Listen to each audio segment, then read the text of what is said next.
No sé, los niños... No, los niños nos acompañan hoy aquí. Bueno, de igual manera ya el tiempo ha ido transcurriendo. Vamos a ser breves hoy en la meditación de la palabra. Así que bueno, le encargo a los papitos que tengan los niños allí quieticos. Vamos a meditar en la palabra de nuestro Dios en el Evangelio según San Juan, capítulo 6.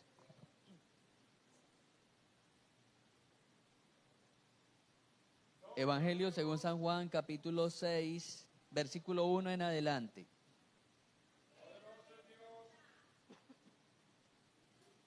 Evangelio según San Juan, capítulo 6, versículo 1 en adelante. Vamos a leer desde el versículo 1 hasta el versículo 6. Vamos a leer en el nombre del Padre, del Hijo y del Espíritu Santo. Amén. ¿Ya lo tenemos? Dice la palabra de nuestro Dios. Después de esto, Jesús fue al otro lado del mar de Galilea, el de Tiberias. Le seguía gran multitud porque veían las señales que hacían los enfermos. Entonces subió Jesús a un monte y se sentó allí con sus discípulos. Y estaba cerca la Pascua, la fiesta de los judíos. Cuando alzó Jesús los ojos y vio que había venido a él gran multitud, dijo a Felipe: ¿de dónde compraremos pan para que coman estos? Pero esto decía para probarle, porque él sabía lo que había de hacer. ¿Cuántos creen que el Señor siempre sabe lo que debe hacer? ¿Sí lo creen ustedes que el Señor sabe lo que debe hacer? Amén. Oremos. Soberano Señor, Dios y Padre, en el nombre de Jesús. En esta mañana te doy muchas gracias por tu paz incomparable. Gracias por la fraternidad de tu pueblo. Hoy, Señor, nos hemos congregado aquí para darte la gloria, la honra, tributo, alabanza y adoración. Oh, amado Cristo, en esta mañana te ruego que me hables, que me bendigas, que bendigas este pueblo, que tu Espíritu Santo nos levante, fortalezca y nos ayude. Desde ahora, Señor, y para siempre. Muchas gracias, amado Jesús. Gracias, amado Cristo hermoso. Gracias, Señor, para la gloria de tu santo nombre. Amén y amén. Siéntese, amado hermano.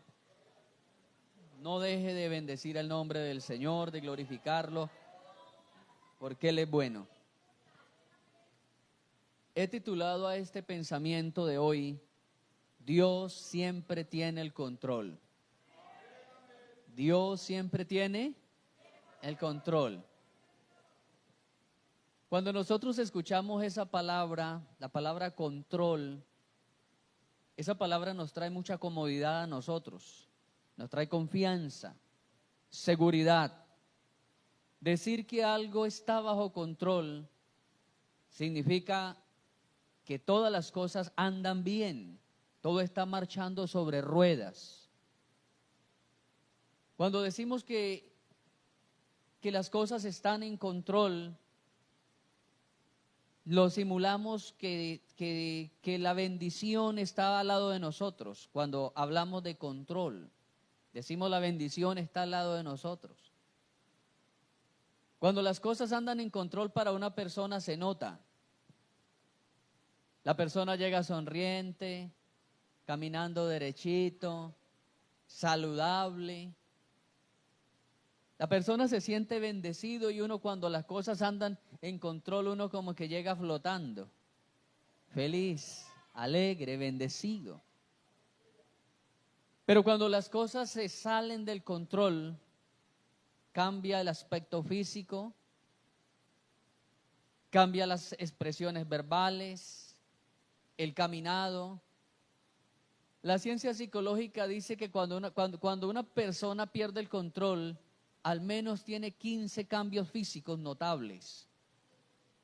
Y por eso cuando usted ve a una persona y la persona ha perdido el control de alguna situación, usted dice: algo tiene el hermano, porque él no es así. Algo pasó porque esa hermana no es así. Ella es saludable, es risueña, ella comparte, pero ahora está lejos, ahora está distante. Se perdió el control en cierto momento de la vida. Ahora, amado hermano, la pregunta es, ¿quién descontrola la situación del ser humano? ¿Quién cree usted que descontrola la situación de nosotros? Alabanzas a Cristo Jesús. Bueno, la Biblia comienza con un descontrol. Si usted ha notado, la Biblia comienza con un descontrol.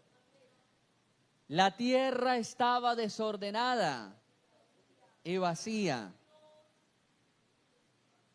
Y yo un día le hice la pregunta a ustedes, ¿cómo puede desordenarse algo que está vacío?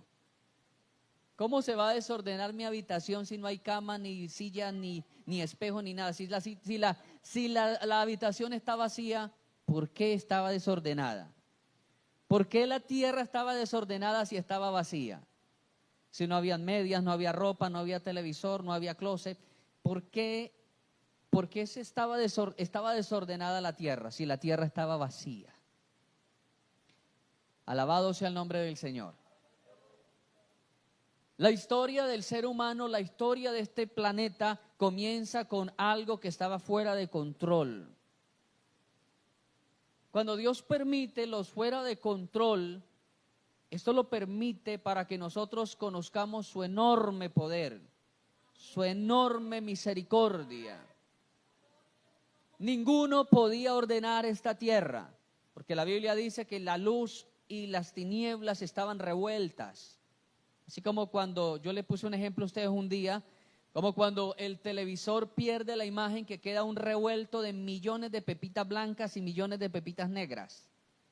Así estaba revuelta la luz y las tinieblas, pepitas blancas y pepitas negras. Estaba desordenada porque el agua estaba mezclada con la tierra, todo era un lodazal. Estaba desordenada la tierra porque no había este espacio, esta atmósfera que está de la superficie hasta el cielo. Ese espacio no existía, era una pelota de tierra, era una pelota de barro. Por eso estaba desordenada, porque todos los elementos estaban fundidos unos con otros, estaban mezclados todos los elementos. Dios comenzó a colocar orden en el versículo 3 del primer capítulo de Génesis. Dios comenzó a tomar el control y vemos hoy día una tierra totalmente controlada por el Todopoderoso. De pronto uno, hermano, cuando uno piensa quién es el que hace que las cosas se salgan de control, a veces uno tiende a juzgar lo que uno siempre como evangélico hace, el diablo. ¿Sí? El diablo es el que me desordena, el diablo es el que me saca de control todas las cosas. Pero nótese, hermano, que en el Éxodo, Dios le da, en Génesis, Dios le da un sueño, en un solo sueño, le muestra a un hombre que tenía el título de faraón. Y en ese sueño, dice la Biblia que Dios le mostró a Faraón que venían 7 años de mucha abundancia y que luego venían otros 7 años de mucha escasez. La pregunta que quiero hacerles, ¿Dios solamente les iba a dar años de abundancia y no de escasez? ¿Los años de escasez se los mandaba el diablo o Dios iba a mandar las dos cosas a la vez? Dios iba a mandar las dos cosas a la vez. Dios le iba a mandar a ellos abundancia, pero les iba a mandar ¿qué? Escasez. Entonces ahí respondemos lo que les pregunté. ¿Quién es el que desordena a veces la agenda de nosotros? Dios lo permite, hermano. Dios lo permite. Aún en la escena de Job,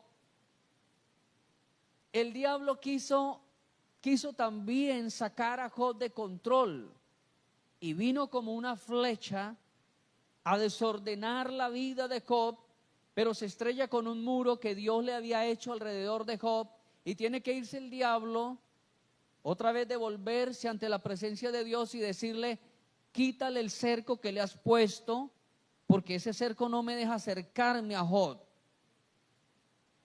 Y Dios permite que Job, ese cerco mengüe para que el diablo pueda hacer algo ahí.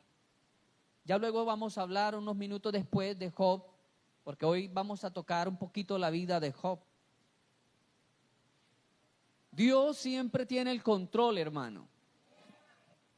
Y si Dios, oiga esto, si Dios quisiera hacer que todas las cosas jueguen a favor de nosotros y todo nos salga excelentemente bien, punto a punto, Dios tiene todo el poder para hacerlo.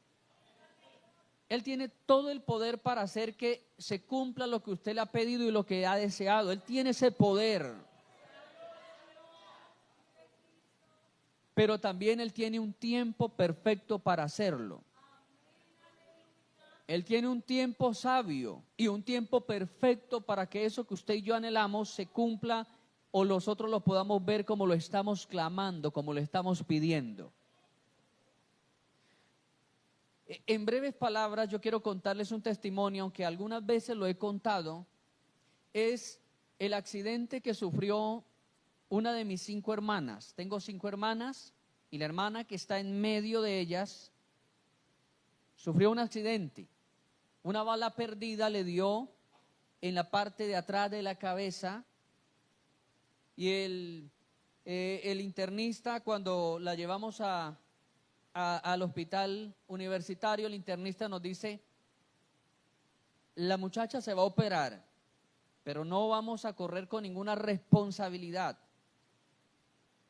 Porque él nos dice, el cráneo de su hermana quedó como tal cual cuando uno cocina un huevo, lo deja sobre la mesa, el huevo rueda y cae al vacío. Hágase de cuenta en su mente, nos dijo él, el internista, como queda el huevo cuando se cae de la mesa, quebrado por todos lados y aparte de eso hundido. Mi hermana sufrió 2 golpes letales, mortales ese día. El tiro en la cabeza atrás y ella se desplomó de cara contra el pavimento. Fueron 2 laceraciones muy fuertes, que se quebró la cara también. En el hospital de Algeciras nos dijeron, tiene muy pocas probabilidades de vida. Cuando llegó aquí, cuando la trajimos aquí, pues el internista nos dice, la vamos a operar, pero sin ningún compromiso. Luego el neurólogo sale, el neurólogo encargado de la operación dice, ¿dónde están los familiares de la muchacha que vamos a operar? Pone a firmar en primer lugar al esposo y luego algunos testigos. Vamos a operar, pero sin ningún compromiso porque está muy comprometido el tallo cerebral. Nos dice, si ella se salva, perderá el oído y la visión. O sea, va a quedar sorda y muda. Si se salva, va a quedar así. Como creyentes hicimos lo que uno siempre hace, que es recurrir a la misericordia de Dios. A orar en ese hospital, a orar y a clamar y a suplicar misericordia y a llamar hermanos y a llamar pastores. Iba a estar sedada por 3 días. El tercer día, precisamente yo estaba ahí en la sala cuidando de ella, cuando comenzó a toser y era una tos frecuente. Llamó a la enfermera viene y dice, Dios mío, parece ser que va a despertar. Llama rápidamente al doctor, viene el doctor y el doctor dice, sí, está despertando. Hay que estar atentos porque a veces la reacción es a pararse, la reacción es a dar vueltas, a quitarse todas las ondas. Vamos a estar pendientes. Mentalmente estábamos ya resignados a lo que Dios quisiera con mi hermana, a lo que Dios quisiera hacer. Cuando ella empieza a parpadear continuamente y de pronto empieza a abrir los ojos, la reacción fue a tratar de pararse, porque ella no entendía qué estaba pasando. Y entre tanto que movía y movía la cabeza a un lado, ella me ubica y se da cuenta que yo estoy allá a un lado. Yo estaba sentado, pero aquí habían 2 enfermeras y el doctor, cuando ella me ubica, ella me dice, Fercho, ¿dónde estoy yo? Y entonces yo voy rápidamente y le digo, cállate, hija, no hables porque estás operada, no hables, cállate. ¿Operada de qué? ¿Dónde estoy? Yo le digo, cállate, hija, no hables, estás operada. El médico se queda mirándome y me dice, ¿usted cómo se llama? Le digo, Fernando. ¿Y ella le ha dicho Fercho? Sí, a mí me dicen Fercho. Mi familia, todos mis amigos me dicen Fercho. Él entonces rápidamente dice, vaya, llamen al doctor, al neurólogo que estuvo en la operación. Aplaudían y decían, éxito total, la paciente ve, la paciente mira, la paciente ve. Y luego me dice el neurólogo, háblele algo a ver si ella le responde coherentemente. Entonces comienzo a hablarle, hija, ¿te acuerdas qué pasó? ¿Dónde estábamos? ¿Te acuerdas que veníamos de un culto y estábamos llegando a la Arcadia cuando pasó esto? Y entonces ella comienza a llorar. ¿Y mi esposo? ¿Qué le pasó a mi esposo? Fercho, ¿qué le pasó a mi esposo? No, él está bien, él viene ahora. ¿Y quién cogió los niños? Y entonces empiezan a aplaudir los médicos. ¡Éxito! Aparte de ver, la paciente oye. Estuvo un tiempo de recuperación y cuando ya se recupera y ya la llevamos a la finca, nos reunimos los familiares a celebrar y a dar acción de gracias porque Dios había hecho esa obra en mi hermana. Y sabe, hermanos, que todo lo que veíamos siempre decíamos, Dios es bueno, Dios es bueno, Dios es bueno. Un año después nos volvimos a reunir. Ya mi hermana ya estaba muy adelantada en el proceso de recuperación, ya estaba en un 80% bien. Y al año siguiente volvimos a recordar toda la escena, lo que había pasado, cosas tristes, cosas duras, cosas felices.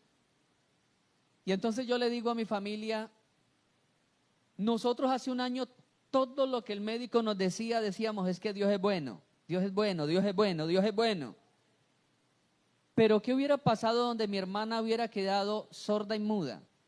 ¿Seguiríamos diciendo Dios es bueno? Hermanos, ¿por qué nos acostumbramos siempre a decir que Dios es bueno cuando las cosas corren a nuestro favor? Y cuando las cosas no corren a favor, ¿qué decimos de Dios? ¿Seguirá Dios siendo bueno?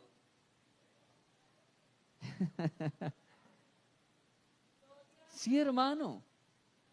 Siempre condicionamos la alabanza a Dios, la adoración a Dios, de acuerdo al control que nosotros estemos manejando. Dios sigue siendo bueno cuando usted sirve de fiador a un amigo, una buena cantidad de dinero, y de pronto ese amigo se desaparece. ¿Dios sigue siendo bueno? Dios sigue siendo bueno. Dios sigue siendo bueno cuando tenemos a alguien hospitalizado y anhelamos que se sane, pero se muere. Dios sigue siendo bueno. En cualquier escena trágica para nosotros, Dios sigue siendo bueno. ¿Cuántos alabamos el nombre del Señor? Cuando las cosas se pierden de control es porque algo Dios nos quiere enseñar a través de esa pérdida de control humano. Nosotros los humanos somos dados a querer que todo esté bajo control. Pero viene el momento en que lo perdemos el control porque somos limitados. Tenemos una limitante fuerte y es que no conocemos qué va a pasar mañana. Conocemos el ayer y conocemos la parte del día que va avanzando hoy, pero el mañana no lo conocemos. Y es ahí donde nos toma ventaja las cosas que se salen de control, cuando no conocemos lo que va a pasar mañana. Ahí es donde nosotros perdemos el control, mi amado hermano. Porque hacemos algo hoy confiados de que eso nos va a servir para mañana, pero mañana es un día diferente, como Cristo mismo dijo. Jesús dijo, cada día trae su propio mal. A su nombre. Había un hacendado muy millonario, archimillonario, que se llamaba Jod. Bueno, aunque realmente, no sé si usted sabe que Jod no era un nombre. Jod es una cualidad, no es un nombre. Muchos personajes de la Biblia, a través de la tradición oral, antes de existir letras, antes de existir caracteres de letras, todo se hablaba por tradición oral. O sea, se contaban, las historias eran contadas y se transmitía de un pariente a otro. Parece ser que el nombre Job, el nombre original de ese varón de la historia, se perdió. Y cuando habla de Job, la palabra Job es sencillamente perfección o perfecto. No es un nombre de persona, es una cualidad que tenía ese varón. Había un hombre perfecto. La palabra en hebreo para hablar de perfecto se nombra Job. Entonces había un hombre perfecto. Realmente Job no es el nombre particular de un varón, es una cualidad de él.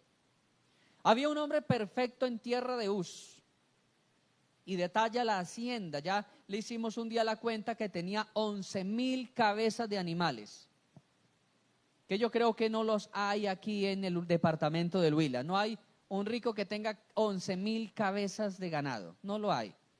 Tal vez ni en el Caquetá, tal vez por allá en los llanos donde la gente tiene muchísimas tierras o muchas fincas. Todo andaba bajo control en la vida de Job. Y este Job llegó un momento donde pasó por donde no quería pasar. Él mismo dijo: el mal que he temido es lo que más rápido me ha llegado.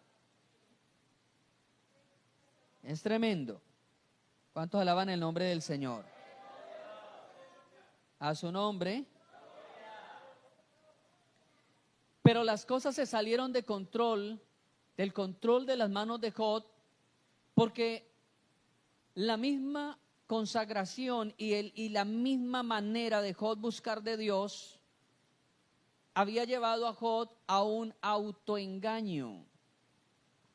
Job había llegado a un autoengaño y había creído que entre más obras buenas hiciera, más estaría Dios a favor de él. ¿Sabe, hermano? Teológicamente eso se llama, cuando una persona hace y hace cosas tratando de buscar el Dios, de acercarse a Dios, se llama legalismo. Cuando yo creo que mis obras influyen en mi relación con Dios, se llama legalismo. Uno de los errores que tenía Job era pensar que entre más obras buenas hiciera, más estaría Dios amándome, más lo amaría Dios. Yo no sé si usted ha escuchado personas que discuten con Dios y le dicen: Señor, pero es que tanto que voy a la iglesia, pero es que tanto que yo hago empanadas, Señor, pero es que tanto que yo oro, pero es que tanto que yo esto y esto y esto. No sé, o si de pronto usted se lo ha dicho una vez a Dios. Uno a veces se pega unas discutidas con Dios, hermano. Sí, a veces uno se va discutiendo: Señor, pero Dios mío, pero ¿por qué esto? ¿Por qué esto? ¿Por qué esto? Pero Señor, si es que yo he estado bien, ¿y por qué? Job tenía un autoengaño, y es que él entra en un camino de legalismo donde piensa que entre más cosas buenas hace, más Dios le va a cubrir lo que él tiene, más Dios le va a acercar las posesiones que él tiene. Y es un grave error, hermano. Yo busco de Dios mucho para que no sea tocada la finanza que yo tengo, para que no sea tocada mi familia, para que no sea tocada mi salud. Es un engaño, hermano. Es un grave engaño humano pensar que yo hago algo para que Dios me cubra y nada se salga de mi control. Un grave engaño. Cuando a Job le toca la prueba, el capítulo 29 de Job, si gusta, acompáñeme allí. El capítulo 29. Y quiero que me acompañe a leer, porque Job comienza a recitarle a Dios todo lo que él hacía. Dice: volvió Job a reanudar su discurso y dijo: ¿quién me volviese como en los meses pasados, como en los días en que Dios me guardaba, cuando hacía resplandecer sobre mi cabeza su lámpara, a cuya luz yo caminaba en la oscuridad? ¿Cómo fui en los días de mi juventud, cuando el favor de Dios velaba sobre mi tienda? Cuando aún estaba conmigo el Omnipotente y mis hijos alrededor de mí, cuando lavaba yo mis pasos con leche y la piedra me derramaba los ríos de aceite, cuando yo salía a la puerta a juicio, en la plaza hacía preparar mi asiento. Los jóvenes me veían y se escondían, los ancianos se levantaban y estaban de pie. Los príncipes detenían sus palabras y ponían la mano sobre su boca. La voz de los principales se apagaba y su lengua se pegaba a su paladar. Los oídos que me oían me llamaban bienaventurado, y los ojos que me veían daban testimonio, porque yo libraba al pobre que clamaba, al huérfano que carecía de ayudador.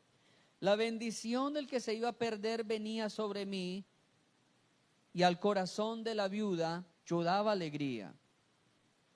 Me vestía de justicia y ella me cubría, como manto y diadema era mi rectitud. Yo era ojos al ciego y pies al cojo. A los menesterosos era padre, y de la causa que no entendía me informaba con diligencia. Quebrantaba los colmillos del inicuo, y de sus dientes hacía soltar la presa. Decía yo: en mi nido moriré, como arena me multiplicaré mis días. Mi raíz estaba abierta junto a las aguas, y en mis ramas permanecía el rocío. Mi honra se renovaba en mí, y mi arco se fortalecía en mi mano. Me oían y esperaban, callaban a mi consejo. Tras mis palabras no replicaban, y mi razón destilaba sobre ellos. Me esperaban como a la lluvia, y abrían su boca como a la lluvia tardía. Si me reía con ellos, no lo creían, y no abatían la luz de mi rostro. Calificaba yo el camino de ellos, y me sentaba entre ellos como jefe. Moraba como rey en el ejército, como el que consuela a los que lloran.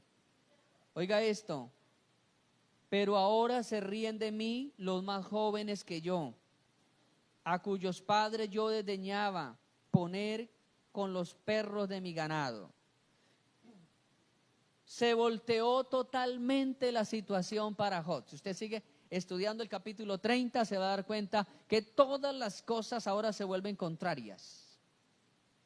Job dice: yo era el brazo para el manco, pie para el cojo, le fortalecía al débil, daba comida a la viuda. Era, hermano, un ejemplo de creyente Job en la tierra. Pero hay que ver es cómo y por qué lo hacía Job. Él pensaba que si hacía eso nunca iba a ser tocado por el mal. Estaba revolviendo su relación con Dios, estaba haciendo un revuelto entre su relación con Dios, su responsabilidad con Dios y su responsabilidad social. Todos tenemos una responsabilidad social, amado hermano, que es contribuir al prójimo y ayudar a nuestra nación. Esa es una responsabilidad social. Pero esa responsabilidad social no nos va a blindar contra las pruebas del camino, contra las pruebas espirituales. Job estaba allí diciéndole: Señor, si yo hacía todo esto, ¿por qué ahora me viene a mí?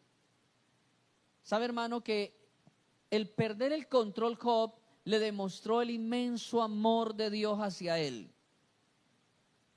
Job pensaba que era bendecido porque Dios lo amaba tanto por cuidar la viuda, que Dios lo amaba tanto porque oraba, que Dios lo amaba tanto porque él era justo, que porque él daba. Pero cuando él perdió los vestidos elegantes que tenía, cuando él perdió los hijos, la salud, el ganado, perdió el oro, perdió todo, Dios se acerca a Job y le dice: Job, yo te sigo amando sin los vestidos bonitos. Job, yo te sigo amando sin el ganado. Job, yo te sigo amando sin tus hijos. Job, yo te sigo amando sin salud.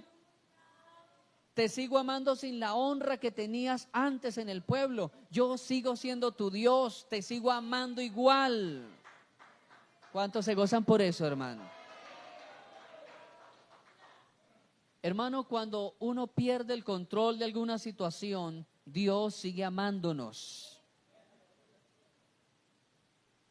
Tal vez la sociedad nos señale. La sociedad comienza a señalar porque para eso está lista la gente.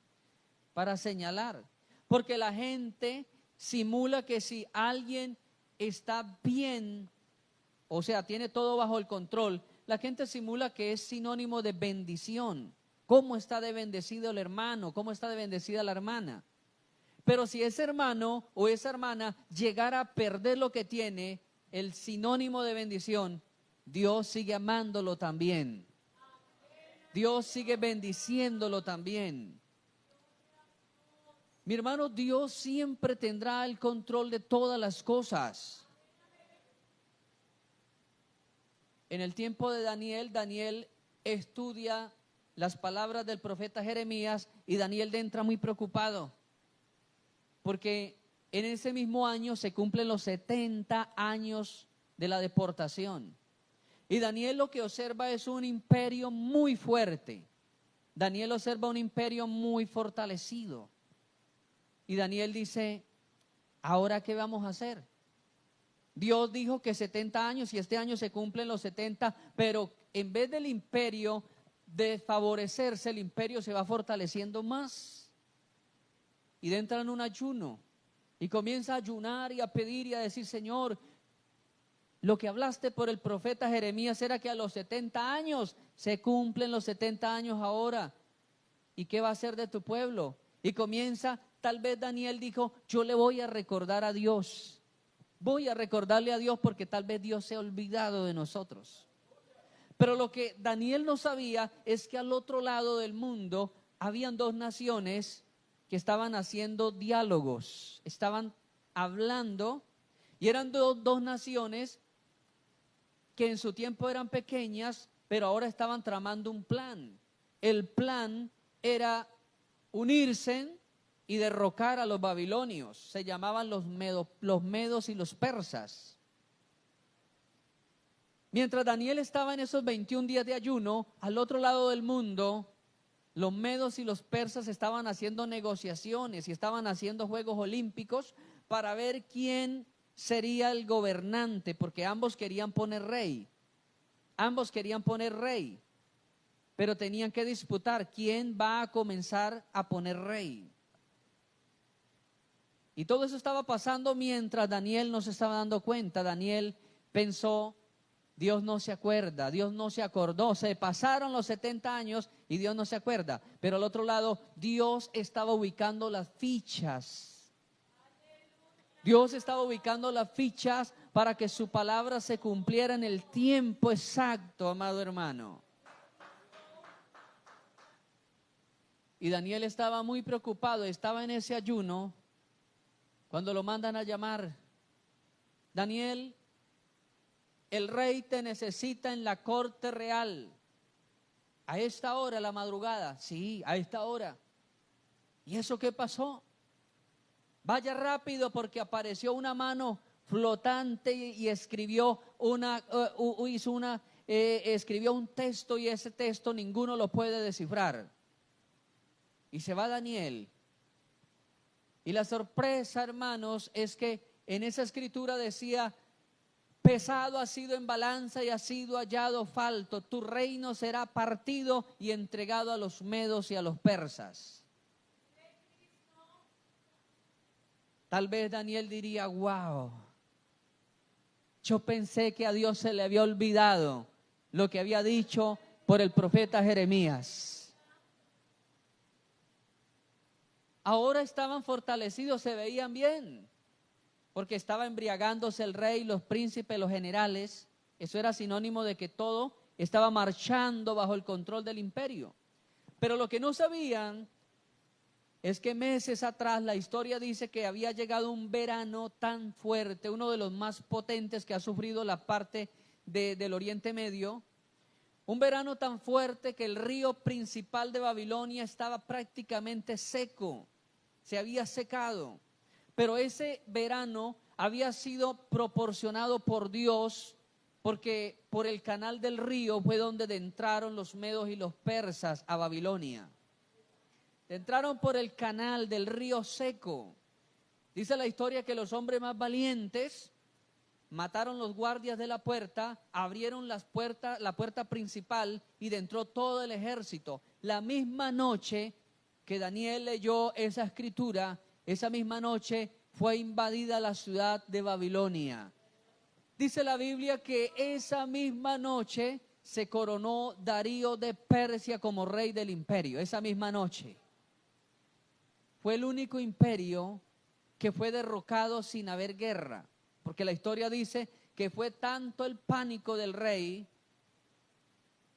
de estar en ese palacio comiendo y bebiendo y todos borrachos, cuando llegaron a avisarle: rey, acabamos de ser invadidos, los persas y los medos están dentro de la ciudad, mataron la guardia y la ciudad está totalmente llena de soldados medos y persas. La historia dice que fue tanto el asombro que sufrió un paro cardíaco, murió de un paro cardíaco el rey Belsasar esa misma noche.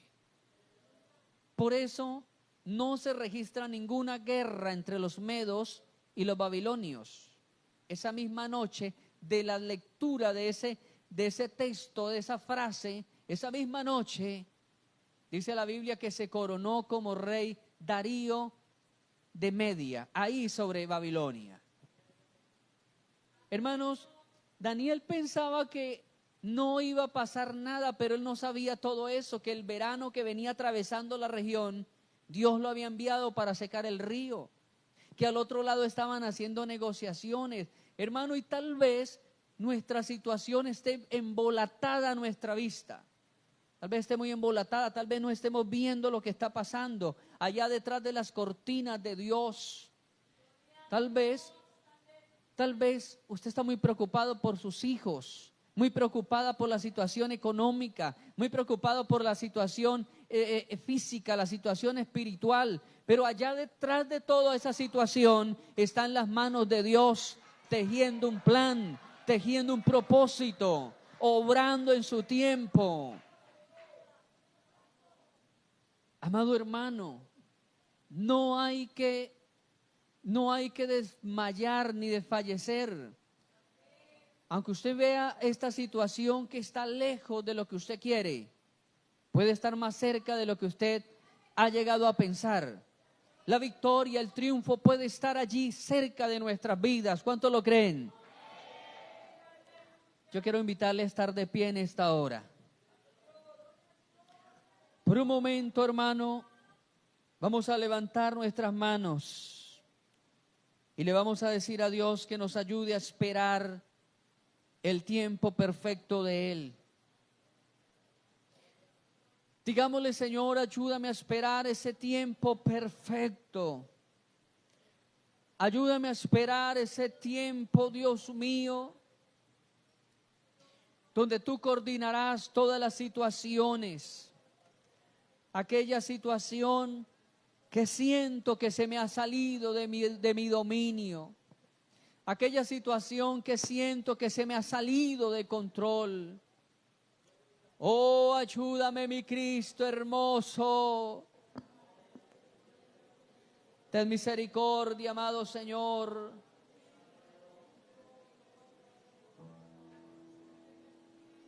Dios siempre tiene el control. Dios siempre tiene el control, amado hermano.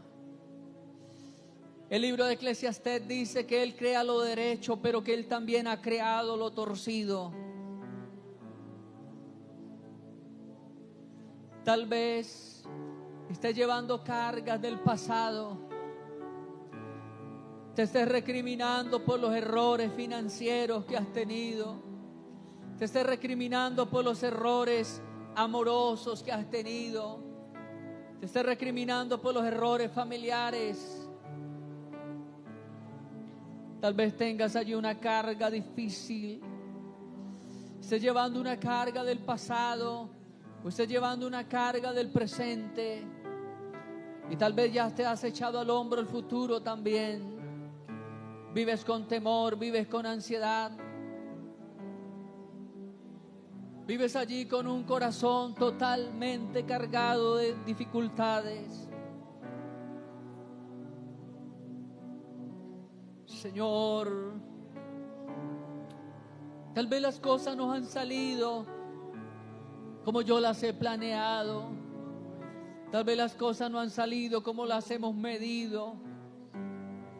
Pero una cosa sí puedo decir, y es que tú eres bueno. Es que tú eres bueno, Dios, eres bueno, sin importar la circunstancia que nos envuelva. Dios, tú sigues siendo y serás bueno por siempre. Tú serás bueno por siempre. Job pudo comprobarlo. La pérdida del control de su hacienda, de su familia. La pudo comprobar en el capítulo 42, versículo 5, cuando Job dijo: de oídas te había oído, pero ahora mis ojos te ven.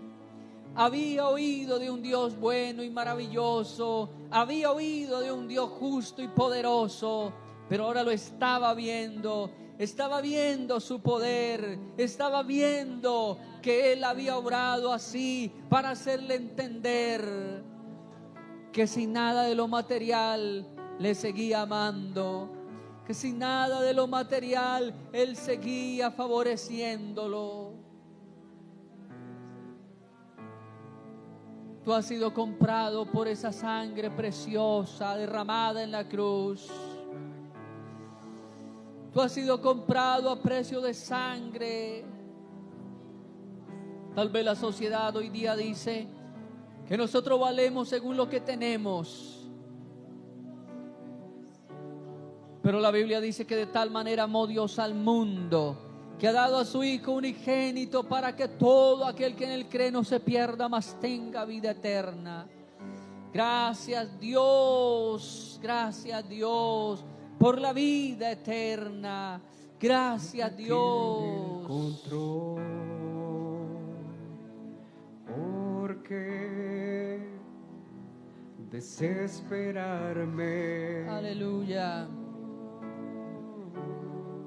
Tú siempre tiene el control. Porque aleluya, atemorizarme. Tú siempre tiene el control.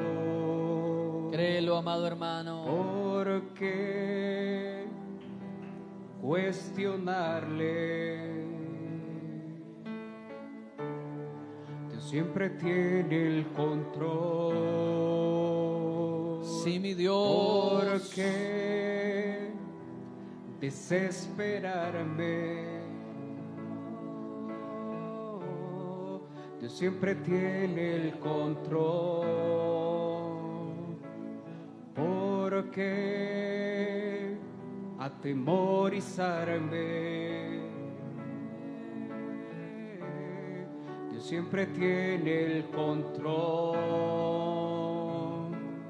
Porque cuestionarle, y aunque no entienda lo que suceda, vivo tranquilo. Vivo en paz. Vivo en paz, porque Dios siempre tiene el control. Soy bendecido, aleluya, y duermo tranquilo.